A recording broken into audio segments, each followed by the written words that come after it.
What's up, lore masters? Today we'll be taking a look at Andorian ships. Not that there's a ton of information. Let's just get into it. Unfortunately, we don't have a lot of information on Andorian ships due to CBS executives thinking it was more important to destroy any real known previous canon for the Vulcans. Really, when I look at it now, I suppose it was Enterprise that crippled the Vulcans when it comes to canon. Discovery really just put a bullet between their eyes. They focused on Vulcans to emphasize how Vulcan High Command wanted to subjugate humanity?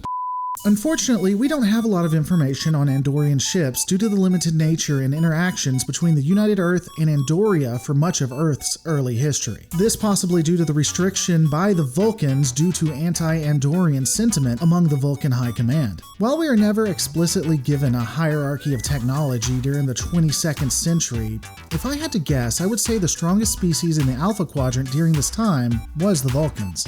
In second place, we would see the Klingons and Andorians vie for power, followed by the Tellarites, and then way down the list, humanity. While I can't be completely sure, I would bet that the Andorians may actually be stronger than the Klingons, this simply based on a breakdown of the various ships. It's also important to know, though I've noted it before, that when we take a look at Star Trek Enterprise, the Vulcans are typically the overbearing and disapproving father that means well, but is always holding humanity back, and the Andorians are the wild uncle that wants humanity to lose its virginity early and takes them to keggers before their 21st birthday. And I honestly think that the technology reflects that bravado. The Andorian battlecruiser is the most powerful ship we observe fielded by the Andorians and is the match of both Vulcan warships and Vulcan quote-unquote survey ships. Interestingly, the vessel is also known as the Kumari class. This is due to the first ship observed being named the, wait for it, Kumari. This is, of course, according to Shran, who we know would never lie.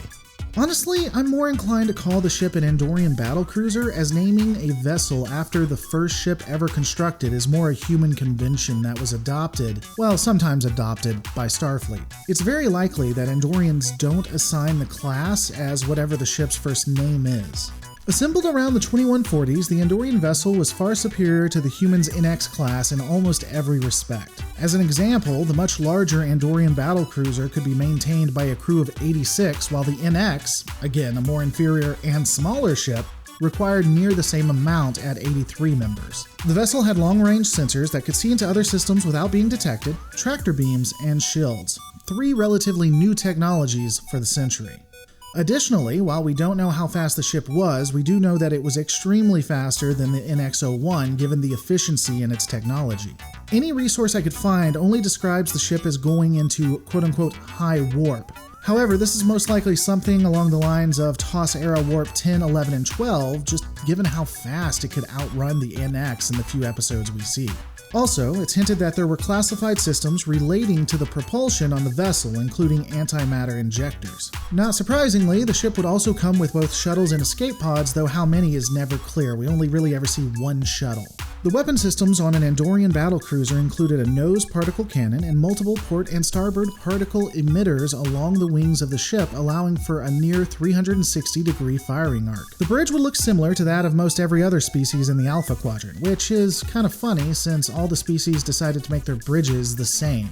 Operated by a crew of 5, the captain's chair would be centralized in the middle with 6 consoles facing away from the commanding officer.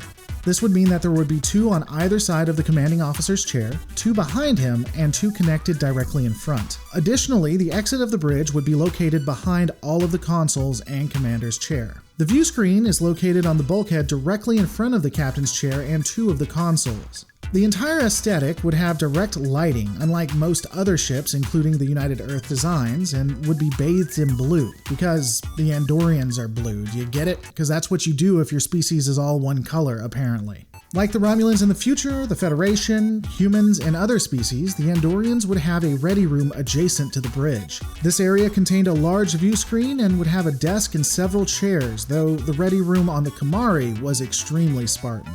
There would also be an interrogation room, this also known as a sick bay on a Vulcan Dykir class vessel. The interrogation room had a chair where one would be strapped down and torture devices utilized. Given the hostilities between Andoria and Vulcan at this time, interrogation rooms were retrofitted with various devices to gain information from Vulcans. Some beta canon resources call this room the Brig, so You get to choose what you think it is. Additionally, the Andorian cruiser would have cargo bays near the middle of the cruiser that could be opened up and have a shield to allow atmosphere to stay within there so anyone in a cargo bay wouldn't die.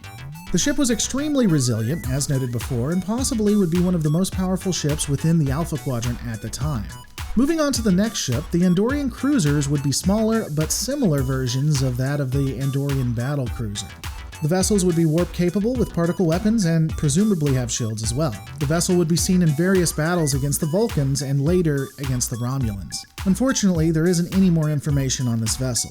The Andorians would also field a shuttle that was slow, because why the hell wouldn't they have a slow shuttle and not show it to us? I mean, it was in the last episode and they already fucked it because it was a simulation.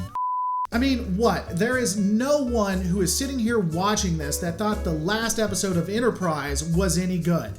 I mean, it doesn't even make any sense in TNG anyway. I mean, what the hell happened to Riker while he was deciding to tell Picard or not about this conspiracy? Did he just fall into 60 pies? And then once he decided to tell Picard, did he do some kind of regime to lose all that weight? I mean, can I have that diet plan, bro? Can you help a brother out? We wouldn't have much information on the Andorian shuttle, not knowing what its warp class is, nor its capabilities, nor would we see it. We do know that it is slower than the NX class, however, and unfortunately, that's about all we know. In the 21st, 22nd, and 24th century, we would hear about the Andorian transports and freighters, and I'm just too tired to even do the editing that it would be required to mock this. You get the joke. Ultimately, the Andorian-class vessels showed that the Andorians were very aggressive and scaled their technology to match that of the Vulcans, which they did very well. Honestly, it's a fun little precursor to that of the Klingons, where we see the Vulcans and the Andorians going at it until they ultimately come to peace to form the Federation. The ships are fun, and I hate that they didn't give us more information when it comes to Andorian technology. But those are my thoughts. What are yours?